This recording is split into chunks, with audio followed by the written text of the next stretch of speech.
Controlling fire ants and pumpkin disease were two of the hot topics at this year's Fall Flower and Garden Fest in Crystal Springs, Mississippi. Approximately 5,000 people participated in the annual two-day event held by Mississippi State University. Farmweek's Amy Taylor reports. It's known as the largest home gardening show in the Southeast, showcasing beautiful new flower and landscape varieties. There were walking tours of flower and vegetable gardens, local plant and garden vendors, and much more. Educational sessions covered pond management, insect ID, landscaping, and other topics. Mississippi State University Extension Service plant pathologist Dr. Alan Henn discussed plant disease in pumpkins. This leaf here shows powdery mildew, and it looks like somebody put powder talc on it.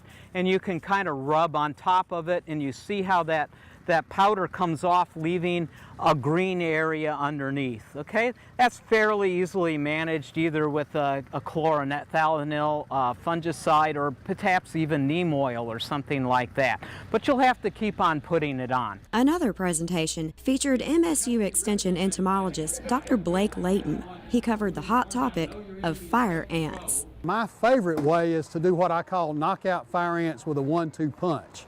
The first punch is to use these granular baits that you spread over the yard. You don't put them on individual mounds.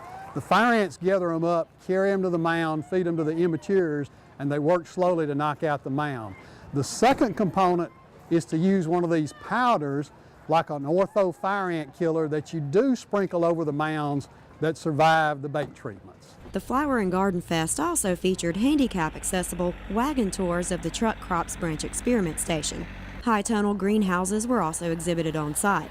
From Crystal Springs, Mississippi, I'm Amy Taylor reporting.